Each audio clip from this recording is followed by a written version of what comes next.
Shalom, selamat pagi sahabat GACC yang diberkati oleh Tuhan Yesus Kristus. Salam jumpa, salam anugerah, salam pengharapan, salam dalam kasih Tuhan. Terima kasih buat pagi hari ini, saudara yang sudah join, yang mau bergabung dengan kami. Biarlah sepanjang pagi hari ini kita diberkati. Pada waktu hari masih gelap, kita menanti-nantikan Tuhan. Rahmat Tuhan selalu baru tiap hari. Tuhan menyertai kita. Mari kita berdoa. Selamat pagi Bapa, selamat pagi Yesus. Selamat pagi Roh Kudus. Kekuatan, kasih, dan penghiburan daripadamu selalu melingkupi kami. Dengan kuasa darah anak domba Allah yang kudus, kami yakin dan percaya anugerah-Mu Tuhan melingkupi setiap kami, sehingga kami yang lemah dikuatkan, kami yang miskin diperkaya, kami yang berbeban berat diberikan kelegaan, dan tidak ada satupun perancangan Tuhan yang gagal dalam kehidupan kami. Kami bersyukur buat pagi hari ini kami sambut berkat-berkat Tuhan. Hanya di dalam nama Yesus Tuhan kami bersyukur, kami berdoa. Haleluya. Haleluya. Thank you Jesus. Amin. Sahabat GACC yang diberkati oleh Tuhan kita Yesus Kristus, kita percaya Tuhan memberikan waktu yang tepat bagi kita untuk selalu mendapatkan yang terbaik dari Dia. Terima kasih Bapa di surga. Thank you Jesus. Haleluya. Haleluya.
waktu dia pada waktunya. Lewati ku tetap percaya waktu dia pasti yang terbaik. Lewati ku tetap percaya waktu pasti yang terbaik. Pasti yang terbaik.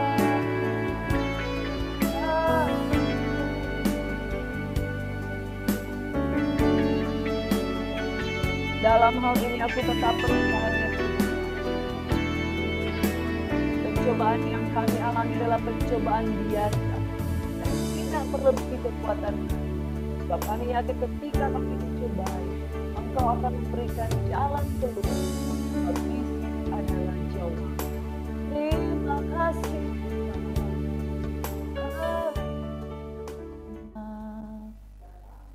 Terima kasih Tuhan Yesus. Waktumu selalu yang terbaik bagi kami. Amin. Sekali lagi selamat pagi, Shalom. Tuhan Yesus memberkati kehidupan kita. Saudara yang diberkati, pencobaan yang kita alami adalah pencobaan biasa yang tidak melampaui kekuatan kita. Pada waktu kita dicobai, Tuhan pasti akan memberikan jalan keluar. Artinya, saudara, ketika Tuhan menyampaikan firman Tuhan ini, ketika dia menyampaikan janjinya, dia tidak akan membiarkan. Ibrani 13 ayat 5 berkata, janganlah kamu menjadi hamba uang. Ia tidak sekali-kali akan meninggalkan, ia tidak sekali-kali akan membiarkan. Saudara yang diberkati oleh Tuhan Yesus Kristus, janji terbaik yang Tuhan berikan dalam hidup kita adalah penyertaan Tuhan. Penyertaan Tuhan itu ketika kita menghadapi pencobaan, ketika kita menghadapi tekanan, penyertaan Tuhan itu akan cukup bagi kita. Ketika kita menghadapi pencobaan, mungkin kita kehilangan segala sesuatu. Ketika kita menghadapi pencobaan, kita mungkin menghadapi masa-masa kekelaman. Tidak selalu Tuhan berjanji langit kan selalu biru, tak selalu Tuhan janji jalan kan selalu rata. Tetapi di jalan yang tidak rata, di jalan yang terjal, di jalan yang penuh dengan lika-liku, di langit yang mungkin ada badai, ada hujan, dan tekanan persoalan apapun, saudara, ada pribadi yang mendampingi, ada pribadi yang menyertai. Saudara, saya mau katakan bahwa kita harus bersyukur dengan keadaan kita yang sekarang. Kalau kita ada di zona yang aman, kalau kita ada di zona yang baik-baik saja. Karena Matius 24 sementara digenapi di dalam kehidupan kita bahwa goncangan, gempa bumi, penyakit sampar, kelaparan, bahkan tanda-tanda kedatangan Tuhan Yesus pada kali yang kedua itu sudah semakin nyata. Gempa bumi terjadi di mana-mana. Dan tadi malam kami juga baru mendengarkan bahwa gempa bumi yang hebat terjadi di Turki. Kita turut prihatin dengan umat yang ada di Turki. Baik mereka yang sungguh-sungguh di dalam Yesus dan mereka yang berseberangan keyakinan dengan kita, saudara. Kita tahu bahwa di Turki itu ada jemaat yang ketujuh jemaat itu pernah berdiri di sana. Tapi sekarang sudah hampir tanpa bekas, sisa-sisa puing-puing jemaat, ketujuh jemaat yang difirmankan di kitab Wahyu. Tapi di sana Turki pernah kekristenan bertumbuh di sana. Umat Tuhan yang dikasihi oleh Tuhan Yesus Kristus. Dan saat ini tadi malam kami mendengar bahwa Turki kembali digoncang oleh gempa bumi. Kita terus berdoa agar nyawa-nyawa yang ada di sana diluputkan. Ada satu kesaksian yang menarik ketika kita membaca tentang peristiwa yang ada di Turki. Ada seorang anak kecil yang tertimpa dengan bangunan yang runtuh dan dia di sana bisa bertahan selama 5 hari. Setelah ditanyakan kesaksian, bagaimana kamu bisa bertahan selama 5 hari di tengah reruntuhan yang berat. Selain berat, itu juga tidak mudah karena debu akibat hancurnya bangunan tersebut itu bisa membuat orang itu tidak bernafas dan juga bisa membuat orang itu tidak batuk-batuk dan sebagainya. Lalu kesaksian dari anak kecil ini, dia berkata, saya diberikan makanan oleh seseorang dengan baju putih setiap hari. Saudara yang diberkati oleh Yesus Kristus Tuhan. Ini merupakan sebuah penyataan bahwa kami yakin di situ adalah kehadiran Yesus, kehadiran Tuhan kita, orang percaya yang mendampingi anak ini ketika dia di dalam gempah ini. Ini menunjukkan bahwa Tuhan menunjukkan beberapa bukti dan satu keyakinan bahwa Tuhannya kita adalah Tuhan yang menunjukkan penyertaannya di tengah-tengah gempuran, gempa, badai yang ada. Saudara, Tuhan punya cara untuk membuktikan bahwa Dia ada. Dan ini memberikan sebuah pilihan. Apakah engkau mau percaya kepada pribadi yang betul-betul nyata, yang bahkan sewaktu-waktu bisa menunjukkan, bahkan bisa terlihat, bisa visible, dan juga kadang bisa audible, bahwa dia betul-betul pribadi yang nyata. Ada begitu banyak kesaksian bahwa kehadiran Tuhan itu bisa dinyatakan, bisa dirasakan, bisa audible, bisa visible. Bahkan Tuhan itu adalah pribadi yang memberikan benih iman. Dan orang yang percaya kepada Tuhan, dia harus yakin bahwa Allah sungguh-sungguh ada dan Tuhan memberikan upah kepada orang yang sungguh-sungguh mencari Dia. Sebab ketika kita memiliki benih iman, segala sesuatu akan dibukakan, segala sesuatu akan dinyatakan karena Tuhan memberikan upah kepada orang yang sungguh-sungguh mencari Dia. Itu sebabnya saya mau katakan bahwa penyertaan Tuhan itu segalanya. Karena di dalam penyertaan Tuhan, kita mau di dalam keadaan baik atau buruk, Tuhan memberikan penyertaan dan Dia akan memberikan jalan keluar dalam kehidupan kita. Saudara, ada banyak cobaan yang kita tidak bisa menerima dengan akal sehat. Ada banyak cobaan yang kita gak bisa tahan dengan cobaan tersebut. Dan seringkali ketika goncangan itu, baik goncangan kecil, goncangan besar itu terjadi, seseorang akan diuji imannya. Apakah dia akan tetap stay, bertahan, percaya kepada Tuhan, ataukah dia akan lari meninggalkan Tuhan. Dan ternyata saudara, di sekeliling kita, di sekeliling saya, di sekeliling orang-orang yang beriman, ada banyak orang yang memilih gugur daripada mempertahankan imannya. Ada orang yang ketika dia janda-janda, dia tidak tahan dengan godaan, dia begitu mudah tergoda dengan hal-hal yang membuat dia menjauh dari kasih karunia Tuhan. Saudara, Bapa di surga, bahkan ada banyak anak-anak Tuhan ketika dia sudah mengalami tekanan finansial, dia memilih hal-hal yang membuat dia menjauh dari rancangan Tuhan yang sungguh luar biasa. Sahabat GACC yang diberkati oleh Tuhan Yesus Kristus. Semua orang memiliki masa-masa di mana dia diuji, dia dicobai, dia mengalami tekanan. Dan saudara, manusia asli kita itu keluar pada saat kita mengalami tekanan. Beberapa waktu yang lalu kami pernah mengikuti pelatihan dalam bentuk outbound.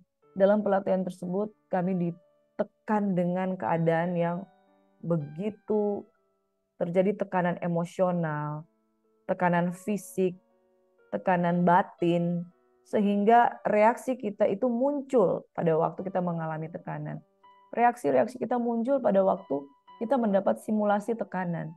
Dan reaksi itu ternyata membuktikan keadaan kita yang sebenarnya. Saudara, kalau engkau memiliki satu buah gelas diisi dengan Fanta dan dia Fanta sampai penuh, coba saudara goncangkan.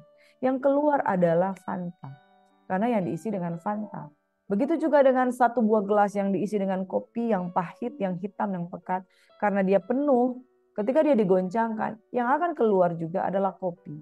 Dan saudara, jikalau saudara memiliki hati yang penuh dengan kepahitan, ketika digoncangkan, itu pahit, akar pahit yang keluar.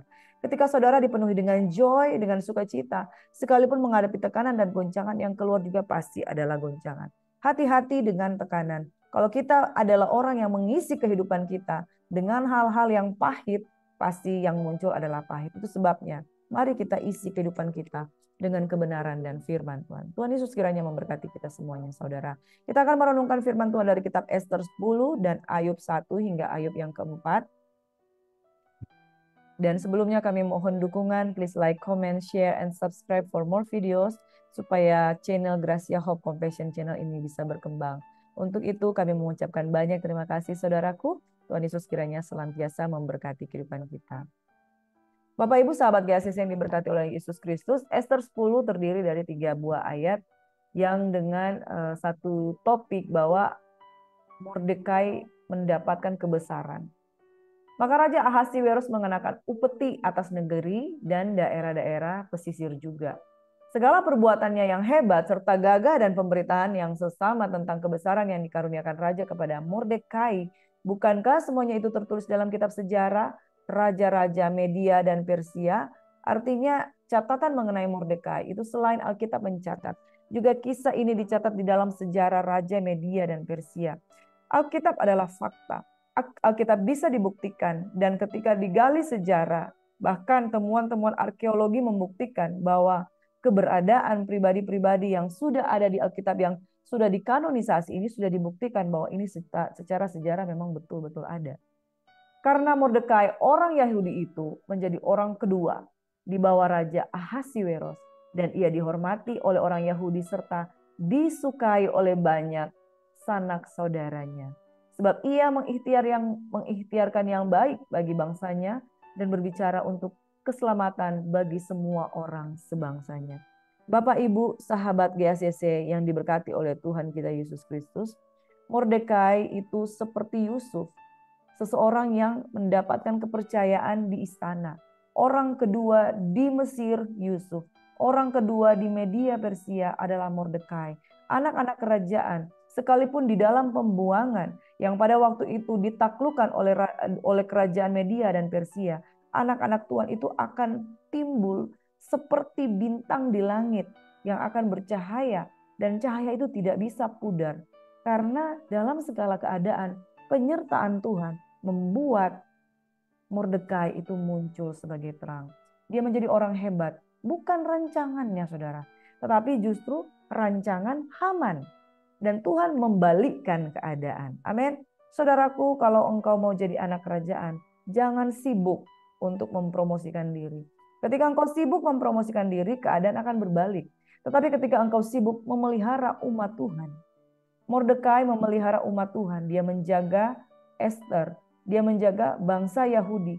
Bahkan dia berjuang untuk bangsa Yahudi. Bahkan sekalipun ketika orang tidak mengenal bahwa dia dari bangsa Yahudi, dia mendedikasikan dirinya untuk memelihara bangsa Tuhan. Apa yang terjadi? Tuhan promosikan dia.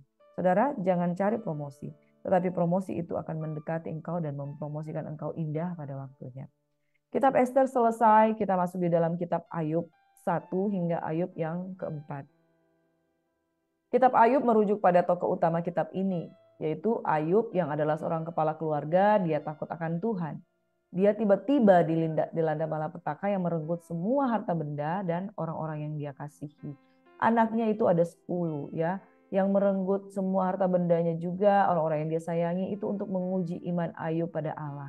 Nama Ayub sendiri merupakan serapan dari bahasa Arab Ayub yang berarti dari bahasa Ibrani Iyov, yang berhubungan dengan kata ayaf, yaitu menjadi musuh atau musuh yang dibenci. Saudara-saudara kita di agama seberang juga sangat mempercayai tentang tokoh Ayub ini yang merupakan tokoh di dalam kesengsaraan dan penderitaan yang diizinkan Tuhan untuk menghadapi cobaan. Dan dari Ayub kita belajar bagaimana bertahan hidup di dalam ujian dan pencobaan. Tuhan pasti akan memberikan kekuatan dan kemenangan. Kisah ini diawali dengan prolog berbentuk prosa yang menceritakan tokoh Ayub yang berbudi baik dan punya harta kekayaan yang luar biasa. Kemudian Tuhan menanyai kesalehan Ayub kepada iblis. Sebetulnya bukan sekedar menanyai, tapi membanggakan Ayub di hadapan iblis. Engkau lihat hambaku Ayub, tidak ada yang seperti dia, demikian kata Tuhan. Tapi iblis menuduh bahwa Ayub hanya setia karena ia telah diberkati oleh harta, dan akan berbalik mengutukinya jika Allah mengambil semua itu daripadanya. Lalu iblis diberi kuasa untuk memberikan malapetaka kepada Ayub. Iblis diberi kuasa dalam arti diizinkan Tuhan. Sebab iblis tidak memiliki kuasa. Tuhanlah yang memiliki kuasa. Nah, sejak penciptaan Adam dan Hawa jatuh di dalam dosa, dunia ini dikuasai oleh iblis. Dalam arti diizinkan untuk iblis ada di tengah-tengah dunia ini sehingga dia leluasa untuk mencobai umat Tuhan. Tapi satu hal, Tuhan tak pernah berjanji langit kan selalu biru, jalan kan selalu rata, tapi dia berjanji akan selalu menyertai. Pada waktu Ayub dicobai, penyertaan Tuhan itu sempurna di dalam dia. Karena Tuhan berkata, jangan engkau menyentuh nyawa hambaku Ayub. Dia dia diberi kuasa untuk memberi malapetaka, artinya dia diizinkan Tuhan untuk memberikan malapetaka kepada Ayub. Kekuasaan yang dimiliki iblis itu tidak sama dengan kekuasaan Tuhan. Karena kekuasaan iblis itu terbatas, sama seperti manusia. Ketika kita punya jabatan, kita punya power, kita punya kuasa. Tetapi kekuasaan itu terbatas sekedar di jabatan kedudukan kita seperti itu, dengan power juga yang sangat-sangat terbatas. Jadi kalau kita berbicara tentang kuasa iblis, itu tidak menyamai kuasa yang daripada Tuhan. Ini perlu dicatat saudara, supaya kita tidak salah persepsi. Oh, berarti iblis setara dengan Tuhan. Dan mereka kalau berperang itu setara. Enggak, no, sama sekali tidak. Yaitu berupa kehilangan semua anaknya dan segala harta bendanya. Lalu dia menderita penyakit kulit yang menjijikan. Namun setelah semua itu Ayub tetap saleh dan tidak mengutuki Allah. Kemenangan terbesar dari Ayub adalah dia tetap saleh, dia tidak mengutuki Allah, tetapi ada banyak kisah di mana dia mempertanyakan, why Tuhan? Dan ada jawabannya nanti kenapa dia mengalami pencobaan atas izin Tuhan. Di pasal 1 hingga pasal yang kedua ayat 13, kesalehan Ayub dicoba di dalam hal dia dicobai dengan hartanya diambil, anak-anaknya juga diambil oleh Tuhan, bahkan ideologi atau imannya juga berupaya digoncangkan oleh orang-orang sekitar, yaitu istri dan ketiga sahabatnya. Keluh kesah Ayub di pasal 3 dalam bentuk prosa, saudara, dia mengungkapkan ungkapan-ungkapan Ayub yang bisa menjadi sebuah prosa yang menunjukkan keluhan manusia. Manusia itu biasa mengeluh.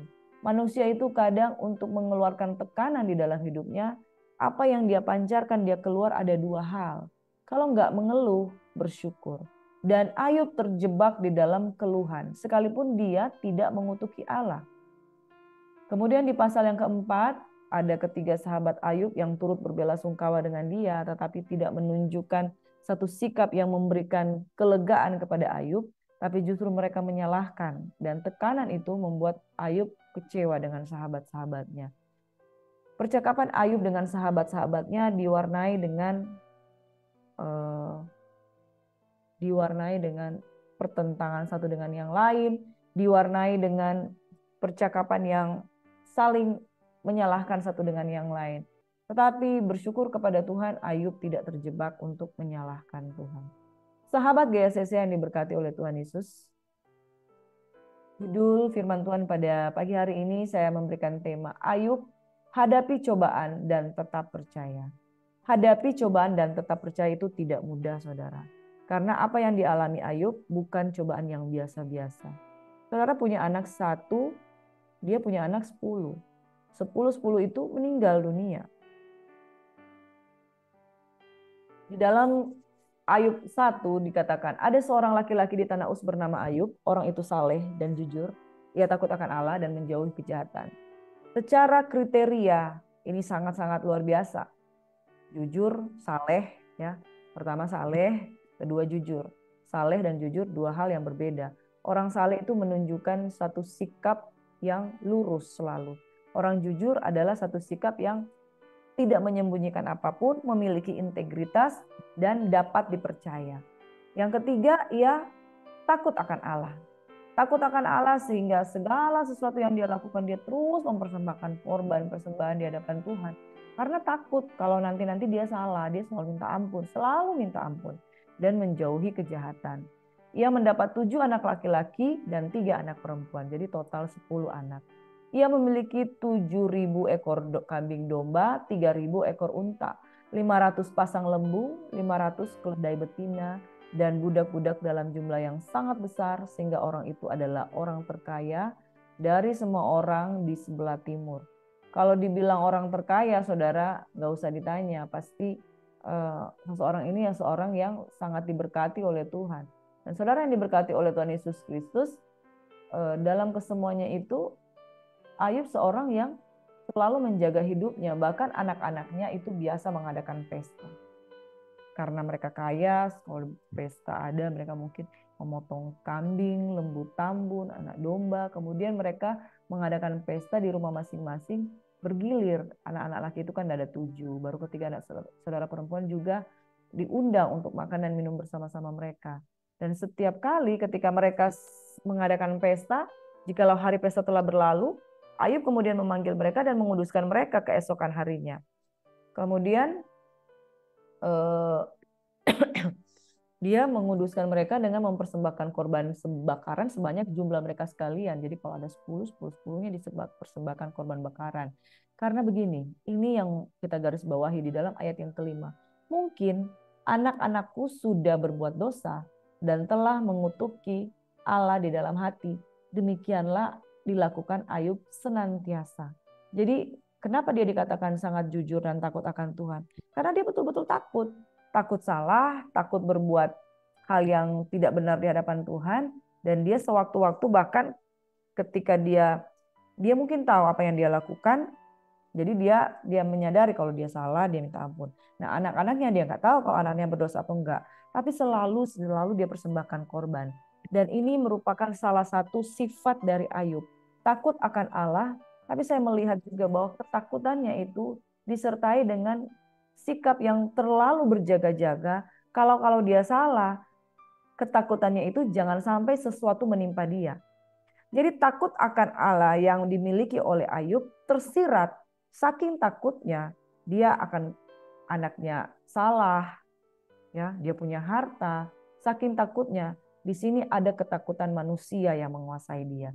Jadi saya melihat dari kalimat yang ada di ayat 4 dan ayat 5 bahwa ketakutan yang dari manusia itu menimpa Ayub. Kalau mereka tidak berkenan, Tuhan bisa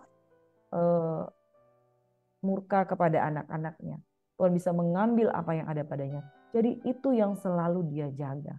Sampai di sini keep ya saudara, nanti saya akan angkat kembali kisah ini. Ayat yang ke-6, suatu hari datanglah anak-anak Allah menghadap Tuhan. Dan di antara mereka datanglah juga iblis.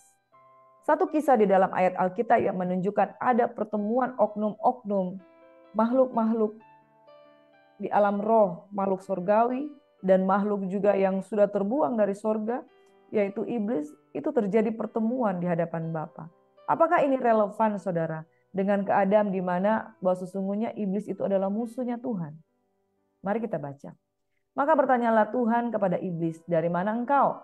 Lalu jawab iblis kepada Tuhan, dari perjalanan mengelilingi dan menjelajahi bumi. Pertanyaan kedua, apakah iblis bercakap-cakap dengan Tuhan? Ya, saudara keep ya. Lalu bertanyalah Tuhan kepada iblis, apakah engkau memperhatikan hambaku Ayub? Sebab tiada seorang pun di bumi seperti dia, yang demikian saleh dan jujur, yang takut akan Allah dan menjauhi kejahatan. Lalu jawab iblis kepada Tuhan, apakah dengan tidak mendapat apa-apa Ayub takut akan Allah? Bukankah engkau yang membuat pagar sekeliling dia dan rumahnya serta segala yang dimilikinya? Apa yang dikerjakannya telah kau berkati, dan apa yang dimilikinya makin bertambah di negeri itu. Tetapi ulurkanlah tanganmu dan jamalah segala yang dipunyainya. Ia pasti akan mengutuki engkau di hadapanmu. Maka firman Tuhan kepada iblis, nah, segala yang dipunyainya ada dalam kuasamu. Hanya janganlah engkau mengulurkan tangannya terhadap dia. Kemudian pergilah iblis dari di hadapan Tuhan. Beberapa pertanyaan ini saudara, bisa saja mengguncang keyakinanmu. Apakah iblis bisa bertemu dengan Tuhan? Apakah iblis bisa bercakap-cakap dengan Tuhan? Apakah iblis bisa menantang Tuhan? Mari kita jawab dengan firman Tuhan. Di dalam Wahyu 12 ayat 10 berkata, dan aku mendengar suara yang nyaring di sorga berkata, sekarang telah tiba keselamatan dan kuasa dan pemerintahan Allah kita dan kekuasaan dia yang diurapinya. Karena telah dilemparkannya di bawah pendakwa saudara-saudara kita yang mendakwa mereka siang dan malam di hadapan Allah kita. Sesungguhnya pribadi dari iblis itu ada di alam roh, tetapi dia tidak maha hadir. Dia hanya bisa hadir di satu tempat, di satu masa, di satu tempat dalam keadaan yang hanya pada waktu itu. Berbeda dengan Allah yang maha hadir, iblis tidak maha hadir. Tetapi keberadaannya, dia mampu untuk mendakwa umat Tuhan itu siang dan malam. Saudara, posisi kita, ibarat kita itu adalah orang yang bisa disangkakan. Disangkakan karena setiap orang telah berdosa dan kehilangan kemuliaan Tuhan. Jikalau peristiwa ini kita ambil ilustrasi di pengadilan, hakim itu adalah Tuhan Yesus. Hakim itu adalah Bapa dan hakim itu adalah Bapa, dan Tuhan Yesus diberikan kekuasaan untuk menghakimi kita, saudara. Firman Tuhan berkata, Yesus diberikan kuasa untuk menghakimi kita. Yesus adalah Bapa, Yesus adalah Roh Kudus, dia adalah Allah Tritunggal. Dan ketika Yesus menjadi hakim, sebelum dia naik ke surga, dia sudah menyelesaikan perkara keselamatan. Perkara keselamatan ini dia meninggalkan Roh Kudusnya di bumi ini. Dan Roh Kudus itu adalah Parakletos, dia juga adalah advokat, dia adalah penolong, penghibur, yang berfungsi sebagai penasehat hukum. Itu sebabnya dia mengingatkan hukum-hukum ketetapan di dalam diri kita untuk mengingatkan bahwa ada pembelaan Tuhan. Posisi dari Roh Kudus adalah sebagai penasehat hukum yang berfungsi untuk membela keberadaan umat yang percaya kepada Tuhan.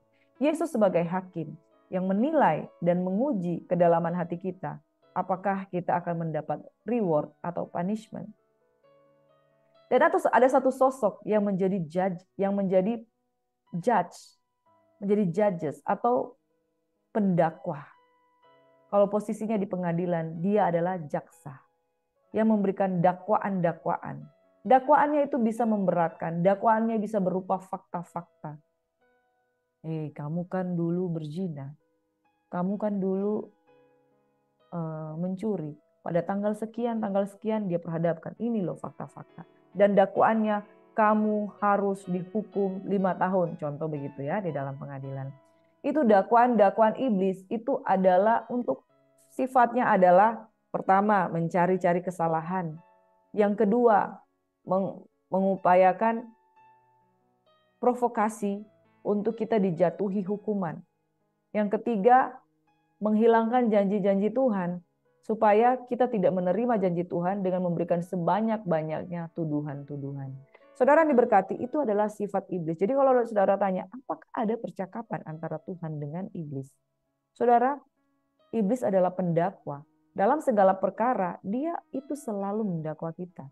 Makanya hati-hati dengan perbuatan kita. Upayakan perbuatan kita itu jangan mendapat celah untuk mendapatkan dakwaan dari iblis. Yang kedua, saudara, di dalam Yesaya 14 ayat 13 sampai 14, gambaran tentang iblis ini dikisahkan di dalam kitab Yesaya.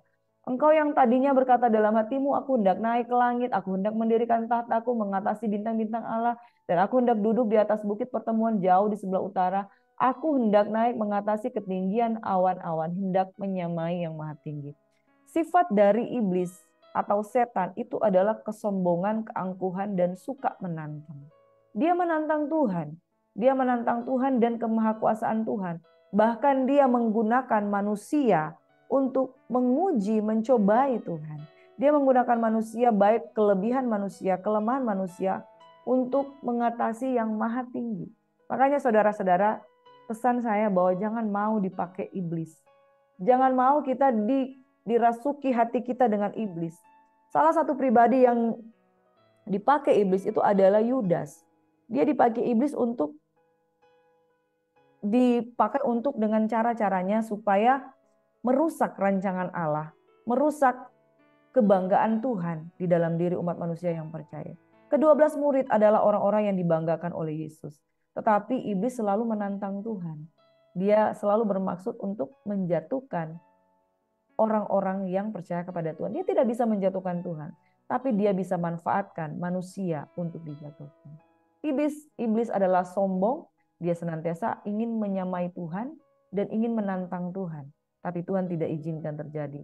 Itu sebabnya yang Tuhan cari adalah manusia-manusia berkualitas yang di dalam Kristus menjadi ciptaan baru yang bisa mengalahkan kuasa kegelapan. Amin. Yang ketiga, dalam 1 Petrus 5 ayat 8, sabarlah dan berjaga-jagalah, lawanmu si iblis berjalan keliling sama seperti singa yang mengaum-ngaum dan mencari orang yang dapat ditelannya. Saudara, kamu suka atau enggak suka, kamu sedang menjadi target. Kamu suka atau enggak suka, siap atau enggak siap, kamu kenal Tuhan atau tidak kenal Tuhan.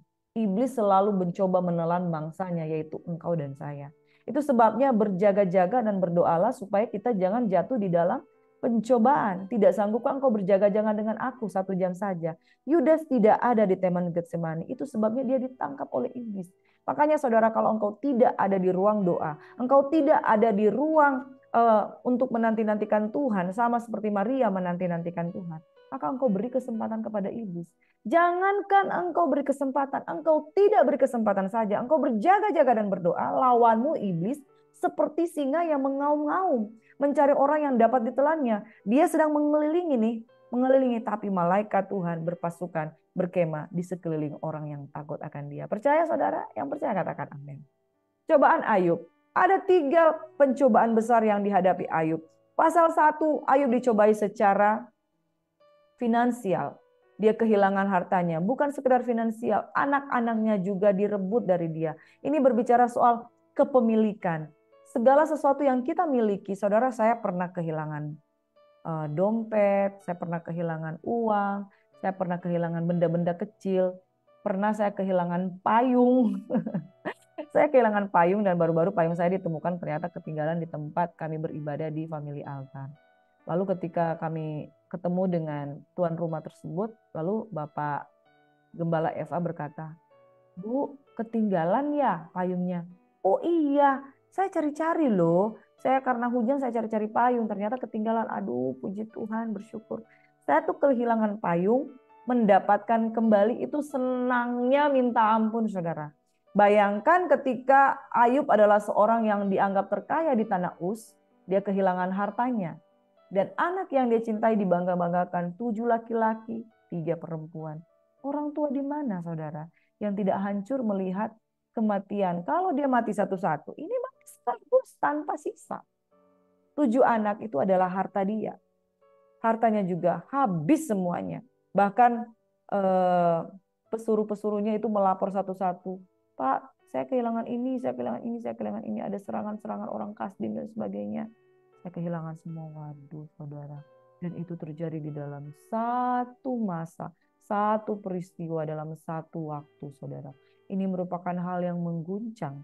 Secara manusia, kalau kita kehilangan harta benda, dibakar dan lain sebagainya, itu pasti terganggu. Yang kedua, ketika Ayub tidak menyalahkan Tuhan, iblis datang lagi. Lalu iblis mencobai lagi. Apa yang terjadi? Karena engkau tidak menyentuh tubuhnya, katanya kepada Tuhan. Dia memberikan dakwaan tuduhan, dan seolah-olah dia ingin mencobai Tuhan. Kemudian apa yang terjadi? Dia mendapat borok barah di tubuhnya, kesehatannya terganggu. Yang ketiga, saudara, dia dicobai imannya, dia dicobai ideologinya. Maka berkatalah istrinya kepadanya di pasal 2, "Masih bertekunkah engkau dalam kesalehanmu? Kutukilah ayahmu dan matilah, Allahmu dan matilah." Tapi Ayub menjawab, "Engkau berbicara seperti perempuan gila. Apakah kita mau menerima yang baik daripada Allah, tapi tidak mau menerima yang buruk?" Dalam kesemuanya itu, Ayub tidak berdosa dengan bibirnya. Ketika ketiga sahabatnya mendengar kabar tentang segala malapetaka yang menimpa dia, maka datanglah mereka dari tempatnya masing-masing, yakni Elifas orang teman, Bildad orang Sua, serta Sofar orang Naamah. Mereka bersepakat untuk mengucapkan bela sungkawa kepadanya dan menghibur dia. Kalau bicara tentang teman, rasanya enak ya, saudara, di tengah-tengah kesusahan, terus teman kita datang, terus menghibur kita, dan mereka pun juga teman-teman yang bersepakat untuk menghibur dia, bahkan mereka duduk bersama sambil meratap bersama, saudara, untuk menghibur dia, saudara. Tetapi apa yang terjadi? Ayub tidak merasa terhibur, karena begini, sekalipun dia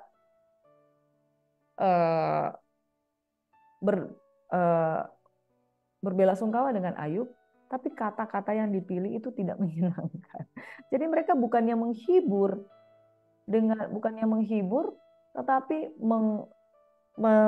memberikan kata-kata yang justru seolah-olah menyalahkan, melemahkan. Jadi kadang ya saudara, pilihlah teman yang tepat. Kalau teman yang tepat, dia pasti tahu bagaimana cara menghibur temannya. Tapi kalau teman yang tidak tepat, kadang-kadang apa yang dikatakan itu justru makin melemahkan iman. Saudara yang diberkati oleh Tuhan kita Yesus Kristus, sebelum kita lebih lanjut lagi, saya mau mengangkat satu kata yang ada di Ayub 1 ayat 21 berkata, "Dengan telanjang aku keluar dari kandungan ibuku, dengan telanjang juga aku akan kembali ke dalamnya." Ini benar Tuhan. Ini benar saudara. Telanjang kita keluar dari kandungan ibu, dengan telanjang juga aku akan kembali dalamnya. Firman Tuhan yang berkata, Tuhan yang memberi, Tuhan yang mengambil, terpujilah nama Tuhan. Apakah benar Tuhan yang memberi, Tuhan yang mengambil, terpujilah Tuhan? Tuhan yang memberi, iblis yang mengambil. tetapi terpujilah nama Tuhan. Saya mau katakan saudara, bahasa yang kita pilih harus berhati-hati. Ayub di dalam kepolosannya dia menyerahkan segala sesuatunya kepada Tuhan, bahwa atas kedaulatan Tuhan dia tidak tahu tentang keberadaan iblis. Dia tidak tahu keberadaan iblis dan dia tidak peduli dengan keberadaan iblis, dan dia mungkin tidak memiliki pemahaman yang benar tentang iblis. Yang dia tahu hanya ada Tuhan, Tuhan yang memberi, Tuhan yang mengambil, terpujilah Tuhan. Dalam hal ini dia tidak berbuat dosa karena dia tidak menyalahkan Tuhan. Tapi satu hal, bahwa Tuhan memberi tapi Tuhan tidak mengambil. Sebab Tuhan memberi hidupnya bagi kita. Bahkan dia memberi hidupnya dengan segala kelimpahan. Jadi kalau dikatakan bahwa Tuhan mengambil, itu tidak benar ya saudara. Tapi Tuhan izinkan iblis mengambil. Untuk apa saudara? Iblis memang mendakwa. Iblis ingin mencari celah. Tapi Tuhan, apa yang Tuhan cari? Tuhan tidak ingin izinkan masalah terjadi. Tapi Tuhan menginginkan dalam hal pencobaan, kualitas kita muncul tidak? Kualitas orang-orang yang takut akan Tuhan itu muncul atau tidak? Nah saudara, Ayub dicobai dan Tuhan membanggakan dia. Saudara, tahukah saudara bahwa di balik setiap ujian yang kita hadapi, ada Tuhan yang was-was dan menanti-nantikan. Ini anakku lolos gak ya? Ini anakku itu bisa melewati gak ya pencobaan yang ada? Karena ibarat kita tuh sedang diperhadapkan di sebuah perlombaan. Ibarat kita itu sedang diletakkan di sebuah posisi di mana kita harus bertanding nih. Ada musuh kita, tantangan kita itu iblis. Musuh penantang kita itu ada. Dan kita sedang berlomba untuk di perlombaan yang diwajibkan. Dan Bapak itu ketika ada di podium, dia sedang menunggu dengan was-was gini. Aduh, dia kalau dia bisa berdoa, aduh Tuhan, tapi enggak. Dia bilang, aduh saya berdoa, anakku ini bisa lolos. Dia dalam percobaan, dia harus menghadapi ini. Tapi kalau dia melewati itu, dia nggak tahu, mungkin saya sudah sediakan yang terbaik bagi dia. Tapi saya berdoa supaya anak-anakku ini bisa lolos. Itulah hati Tuhan, saudara. Ketika Tuhan izinkan pencobaan, sebetulnya yang dia izinkan itu adalah untuk supaya anakku ini juga tahu apa yang ada di dalam hatinya. Di dalam kitab Ulangan dikatakan, Tuhan menguji kita supaya kita tahu apa yang ada di dalam hati kita. Karena kita seringkali nggak tahu apakah kita penakut, apakah kita itu mulut kita serong, apakah kita cuma senang yang baik dan tidak bisa menerima apa yang tidak baik. Dan seperti Ayub, dia tidak melakukan kesalahan dengan berkata, apa yang Tuhan beri, Tuhan mengambil, terpujilah Tuhan. Tuhan yang memberi, iblis yang mengambil, terpujilah Tuhan.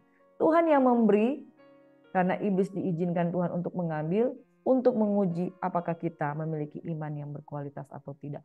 Cobaan finansial, cobaan kesehatan, cobaan ideologi, iman itu digoncangkan di dalam kehidupan Ayub. Tapi saudara, kalau saudara baca di dalam Ayub hingga Ayub yang ke-42, Ayub bisa melewati tantangan tersebut. Di dalam Ayub 4 ketika dia menghadapi sahabatnya berkata seperti ini. Mungkinkah seorang manusia benar di hadapan Allah?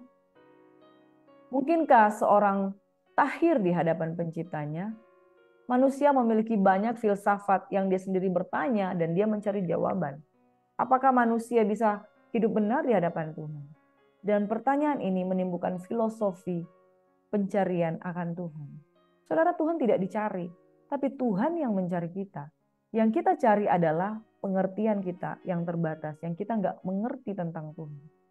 Sesungguhnya hamba-hambanya tidak dipercayainya. Malaikat-malaikatnya didapatinya tersesat. Ini merupakan sebuah kalimat bertanya-tanya, kalimat prosa yang dinyatakan oleh sahabat-sahabat Ayub, bahwa sesungguhnya manusia mencari kebenaran, manusia bertanya-tanya, dan manusia tidak memperoleh jawaban kalau mereka tidak memiliki pengenalan yang dalam akan Tuhan. Itu sebabnya perlu Roh Kudus. Amin. Yesus mati bagi kita, memberikan Roh Kudus dalam kehidupan kita untuk menolong kita mengerti. Di dalam cobaan kita jadi paham, di dalam tekanan kita jadi paham, saudara. Saya akan tutup dengan dua kebenaran firman Tuhan ini, bahwa di dalam Ayub 3, ketika Ayub dicobai, dia mengeluarkan statement seperti ini. Karena yang kutakutkan, itulah yang menimpa aku, dan yang kucemaskan, itulah yang mendatangi aku. Nangkap di sini, saudara? Aku tidak mendapat ketenangan dan ketentraman, aku tidak mendapat istirahat, tetapi kegelisahanlah yang timbul. Dalam hal ini, ujian yang Tuhan izinkan terjadi di dalam kehidupan Ayub membuktikan satu hal. Ternyata selama ini pengiringan Ayub akan Tuhan. Kenapa dia begitu setia mempersembahkan korban? Kenapa dia begitu setia berjaga-jaga setiap kali anaknya berpesta, dia selalu cepat-cepat memberikan persembahan. Dia memberikan persembahan bukan sekedar karena takut akan Allah, karena takutnya secara manusia itu menimpa dia. Ketakutan apa? Dia takut kehilangan finansial, dia takut kehilangan anak-anaknya, dia takut kehilangan harta bendanya, ya. Dia takut kehilangan ideologi dan imannya. Dan yang paling penting dia takut anak-anaknya itu mati, dia takut dia kehilangan hartanya, saudara. Dia takut kehilangan kesehatannya, saudara. Itulah yang ternyata dia munculkan pada saat dia kehilangan segala sesuatu. Ini no, orang Manado bilang, ini no yang kita tako akang, jangan sampai jadi, makanya kita setia dengan Tuhan. Hati-hati saudara, kalau pengiringan kita dengan Tuhan, hanya karena kita takut, jangan sampai sesuatu dalam diri kita itu diambil. Justru apa yang kutakutkan, itulah yang menimpa aku.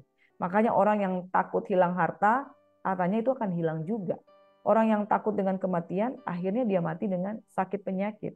Karena setiap ujian Tuhan, justru untuk memunculkan kualitas yang di dalam diri kita. Dan Tuhan berharap, sekali lagi, Tuhan berharap bahwa anak yang dibanggakan ini akan berkemenangan. Saudara, saya mau katakan bahwa engkau dan saya adalah anak-anak kebanggaan kesayangan Tuhan. Yang sedang menanti agar anak-anaknya ini mampu melewati cobaan. Lewati cobaan, ku tetap percaya waktu Tuhan pasti yang terbaik. Amin. Kerinduan Tuhan, pencobaan yang kamu alami adalah pencobaan biasa yang tidak melebihi kekuatan manusia. Sebab Allah setia dan karena itu ia tidak akan membiarkan kamu dicobai melampaui kekuatanmu. Pada waktu kamu dicobai, ia akan memberikan kepadamu jalan keluar sehingga kamu dapat menanggungnya.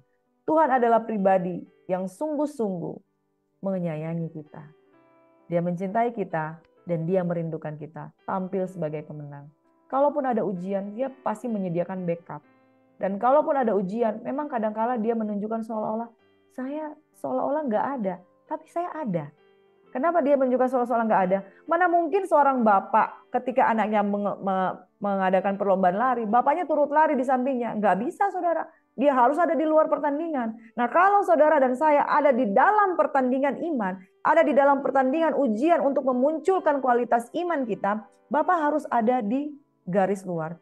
Tetapi matanya itu tidak berhenti untuk memandang saudara dan saya. Umat Tuhan yang dikasihi, hadapi cobaan dan tetaplah percaya.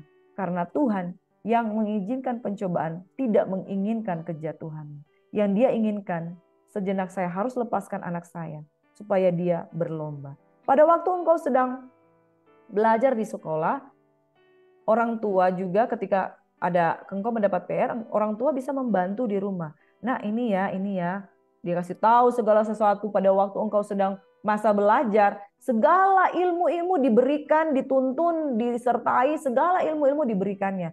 Tapi pada masa ujian, tidak ada orang tua yang boleh ikut duduk di sampingmu untuk ujian. Benar? Karena ketika engkau di ujian, engkau diizinkan seorang diri untuk mereview, mengingat kembali semua yang engkau terima dari Bapa di surga. Dan kalau engkau mengingat apa yang engkau terima itu saudara, engkau akan bisa memberikan jawaban yang tepat. Di situ akan keluar. Engkau mau melewati passing grade atau enggak? Passing grade-nya mungkin 65. Lewat passing grade. Tapi Tuhan bilang, 65 kok kurang sekali. Poin 7, wah luar biasa. Poin 9, poin 100, wow. Inilah anak-anakku yang kukasihi, kepadanya lah aku berkenan. Saudara ini diberkati oleh Tuhan Yesus Kristus. Karena yang kutakutkan, itulah yang menimpa aku. Dan yang kucemaskan, itulah yang mendatangi aku.